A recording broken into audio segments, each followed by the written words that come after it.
오늘 잠언의 본문은 솔로몬의 경구집 중에 한 부분입니다. 경구란 삶과 삶에 대한 느낌과 그 사상들을 날카롭고 간결하게 표현한 모음집입니다. 성령님께서 사람의 입과 혀의 원리를 풀어놓은 말씀이 오늘의 본문이 됩니다. 따라서 성경은 시대와 상황을 초월하기에 오늘 모든 삶에 있어서 문제 해결의 원칙과 원리를 제공합니다. 그런 의미에서 오늘의 말씀은 생명의 언어를 품은 성도라는 제목으로 함께 말씀 나누고자 합니다. 한 앙케이트에서 설문조사를 하였습니다. 가장 좋아하는 단어와 가장 듣고 싶어하는 단어를 조사했습니다. 가장 좋아하는 단어의 첫 번째는 사랑, 두 번째는 신뢰와 믿음, 세 번째는 행복이었습니다.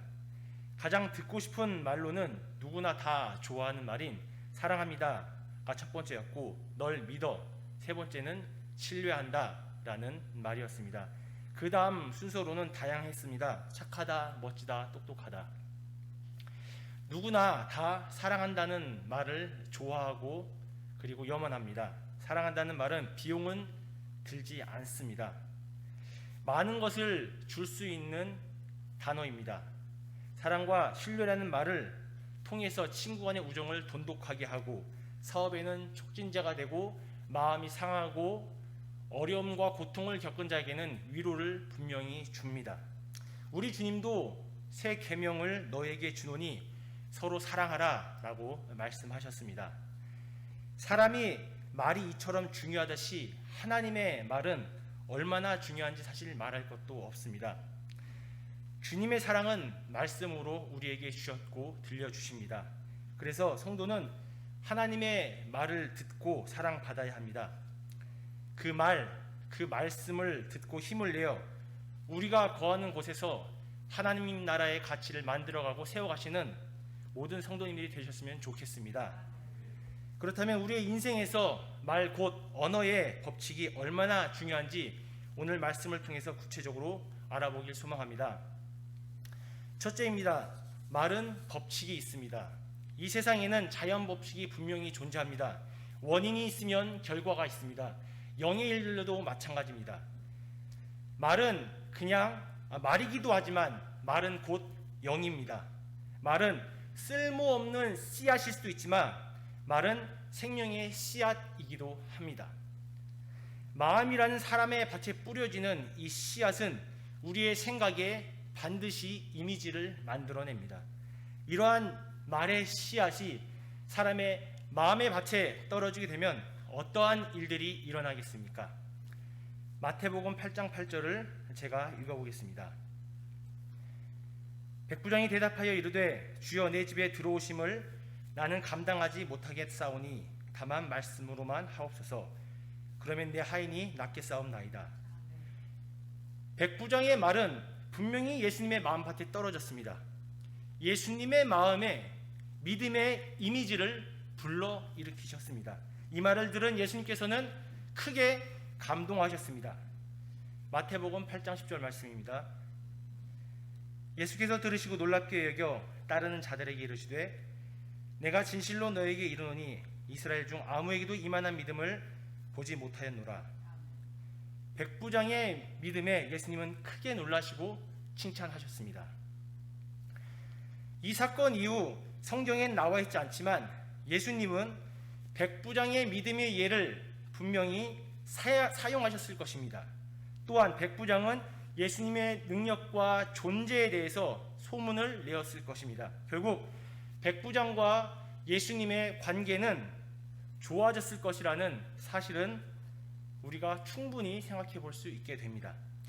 우리의 믿음을 담보한 말들은 서로의 관계도 회복하지만 반드시 생명의 일을 만들어낸다는 것을 알 수 있다는 것입니다. 우리는 인생을 다양한 방식과 다양한 상황에서 살아갑니다.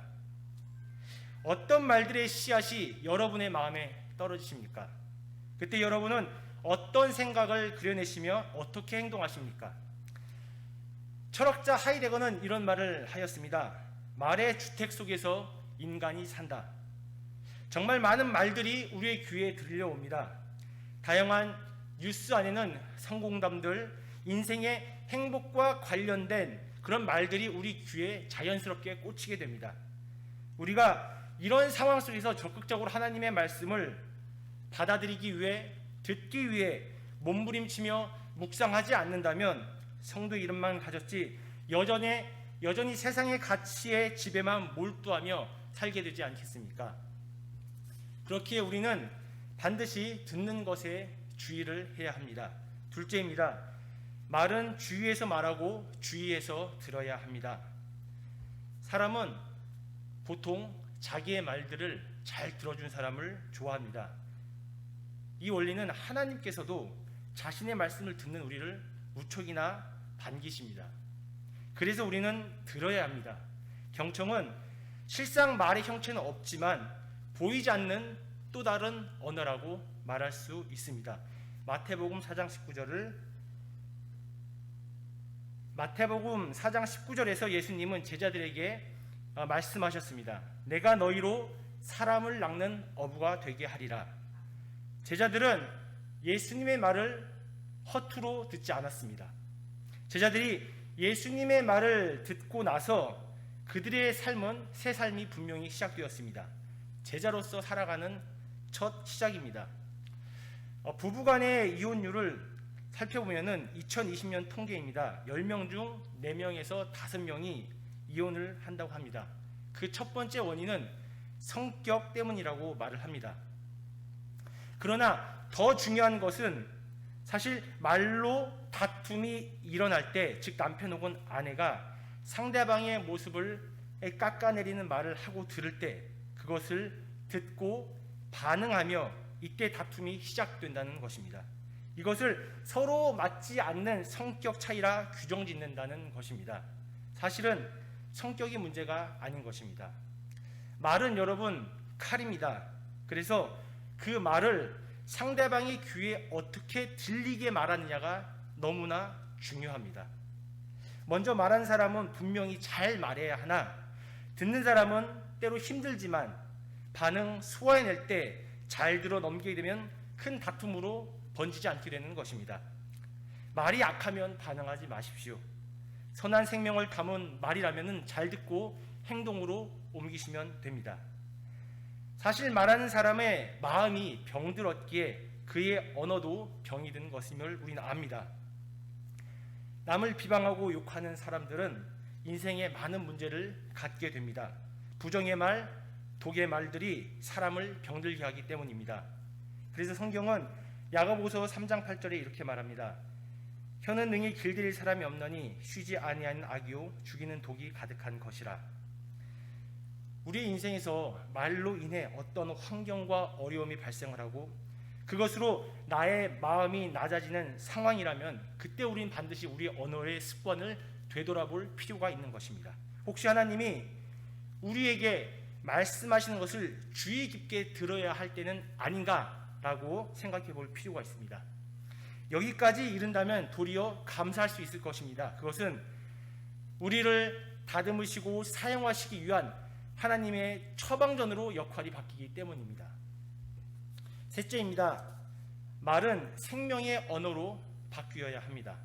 오늘 본문 18장 20에서 21절에 공통 단어가 나옵니다. 바로 열매라는 단어입니다. 이 열매의 히브리어는 풀이라는 단어인데요. 이 단어의 어근의 뜻은 열매 말고 자손이라는 뜻도 있습니다. 성경에서 자손은 문맥상 살펴보게 되면 보통 성경을 가리키고 있습니다. 이 열매 대신 자손, 쉬운 말로 번역된 생명을 넣어서 제가 다시 재번역해서 읽어보겠습니다. 사람의 입에서 나오는 생명으로 말미암아 배부르게 되나니 곧 그의 입술에서 나는 것으로 말미암아 만족하게 되느니라. 죽고 사는 것이 혀의 힘에 달렸나니 혀를 쓰기 좋아한 자는 혀의 생명을 먹으리라.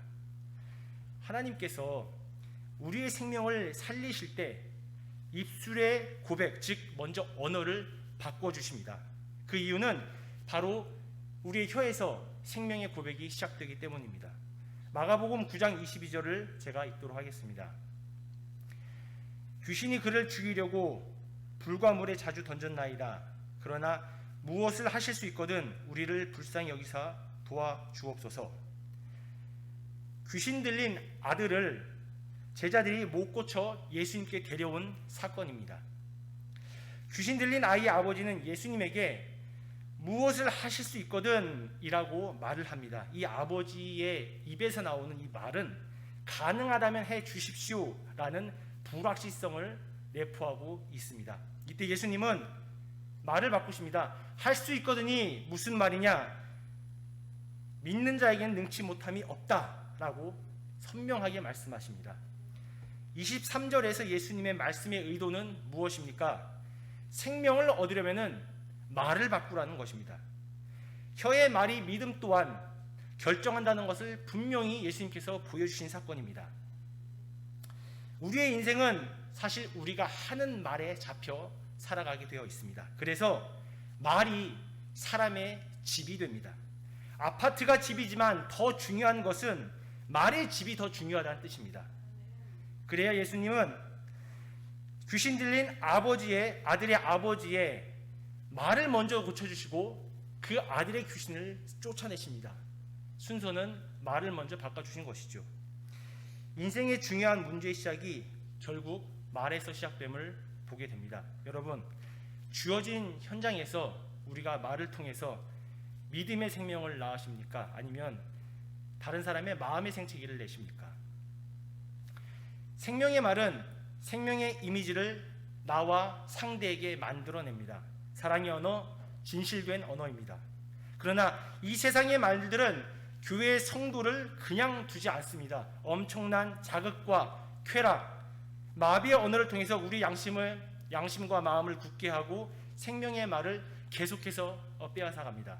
결국 성령님의 도우심과 그 말씀이 우리와 함께 해주셔야만 가능합니다. 그것의 시작은 주님을 향한 말, 곧 우리의 주요 아버지 되시는 하나님께 고백하고 부르짖고 기도하는 것입니다. 오늘 우리가 드린 다양한 기도 제목들이 많이 있었습니다.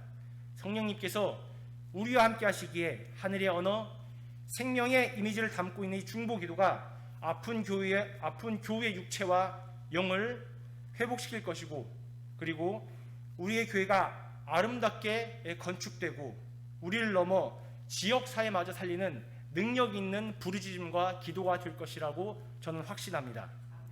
오늘 우리의 믿음의 기도로 말미암아 영과 육의 배부름을 경험하는 그 충만을 누리시는 모든 열린문 교회 성도님 되시길 간절히 기도합니다. 그리하면 지각에 뛰어나신 하나님의 평강이 그리스도 예수 안에서 저희 모두의 마음과 생각을 지키실 것입니다. 아멘. 함께 기도하겠습니다. 우리의 혀와 마음을 지켜주시옵소서. 주님의 말씀과 기도로 우리의 혀를 다듬어 주시옵소서. 생명을 낳는 말을 통해 서로를 돌보아주는 사랑 넘치는 열린문 교회가 되게 하여 주시옵소서. 예수님 이름으로 기도합니다. 아멘.